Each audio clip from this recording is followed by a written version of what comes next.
leva literatura pra vida. Olá, pessoal! Nesta semana eu tenho visto muitas observações e alguns comentários meio racistas a respeito da monarquia britânica e do que seria necessário no mundo de hoje. A monarquia britânica ela é parlamentarista e, nesse sentido, ela serve ao povo, trazendo uma série de benefícios, é muito mais protocolar e diplomática do que realmente governamental. Mas por que eu estou mencionando isso? O Francisco Campelo fez uma observação muito interessante em sua coluna no Instagram sobre o fato de que nós muitas vezes assumimos determinadas visões do passado ou mesmo do presente, tendo em vista ideias pré-concebidas. É o chamado anacronismo. Quando a gente fala sobre a história do Brasil, por exemplo, e falamos sobre grandes navegações, nós tendemos a achar um absurdo que as pessoas pensem que a Terra é plana. Mas saiu uma pesquisa há pouquíssimos dias, digamos assim, há pouco tempo, dizendo que 7% dos brasileiros afirma que a Terra é plana. Isso no século XXI. Mas basta sairmos ao ar livre para perceber que há uma circunferência. Eu nunca entendi exatamente como podíamos chegar a essa conclusão de planitude. Isso eu quero dizer no sentido de que o anacronismo ele não funciona. É claro que nós jamais vamos concordar com ideias antigas que não são favoráveis ao presente e que nós já evoluímos no sentido de percebermos que estava errado.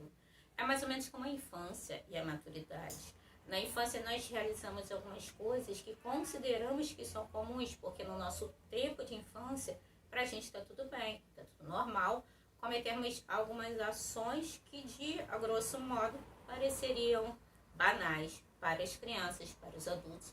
É claro que tem causa, tem consequência, empurrar um colega, brigar, disputar alguma coisa, não querer tomar banho, não querer escovar os dentes. Esse anacronismo de considerar que uma criança na infância, ela vai conseguir perceber claramente, se ela não for educada sistematicamente, no sentido de adquirir outras noções, é o mesmo que faz com que a gente pense na monarquia britânica como algo inútil, sem estudarmos o contexto deles, nem a evolução da monarquia, compreendermos a Idade Média ainda como algo obscuro, quando a nova história já conseguiu chegar à conclusão de que a Idade Média foi um período de fermentação de muitas ideias. A leitura, ela nos dá muito essa noção de fermentação. Você não se torna um leitor, você não tem um tipo de raciocínio, se você não desenvolver um processo. A leitura é um processo. A história, nesse modo, também vai evoluindo. E por que eu estou falando isso? Porque isso também acontece quando nós lemos ficção histórica. Eu gosto muito de alguns ficcionistas de história. É muito bacana quando você lê um romance, uma aventura ou mesmo um suspense e ele está inserido em algum tipo de época histórica. O Ken Follett, ele fez aquela trilogia O Século, muito boa, foi uma das melhores trilogias sobre a virada do século XIX para o XX, as primeiras décadas. Até porque o século XX é chamado de século curto. É como se o século XX tivesse terminado muito antes, mais ou menos quando o muro de Berlim caiu.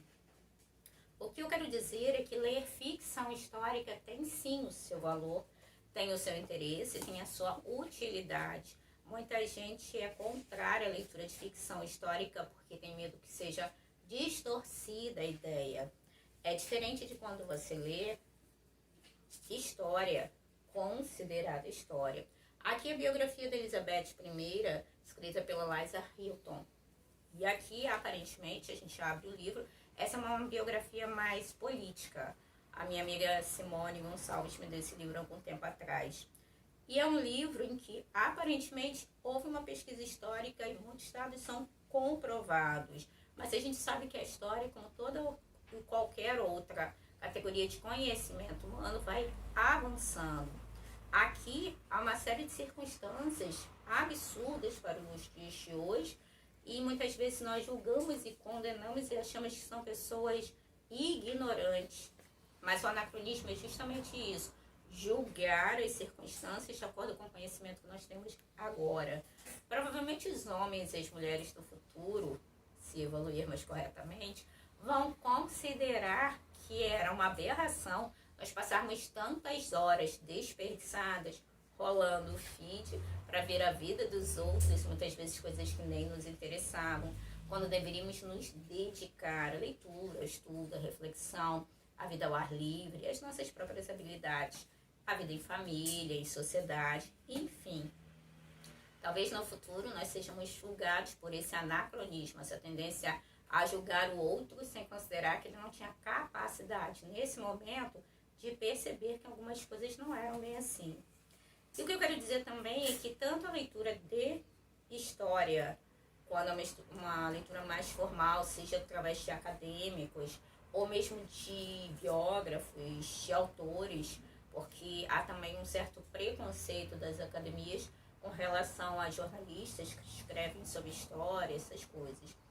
E há também espaço para a ficção histórica.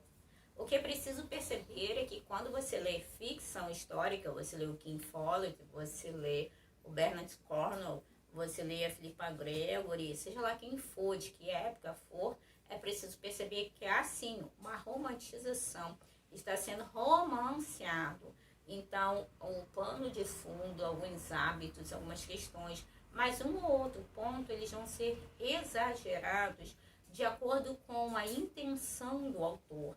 Então, é sempre interessante, quando se lê ficção histórica, procurar também fontes oficiais, ou quase, porque aí a gente consegue perceber que é bacana sim, porque a ficção histórica nos ajuda a conhecer uma época de uma forma mais divertida, mais suave, mas ao mesmo tempo ela precisa de um embasamento.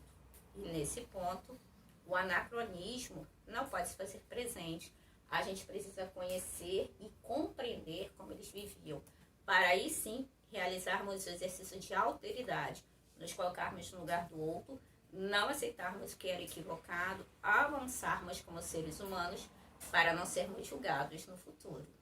Corta a literatura.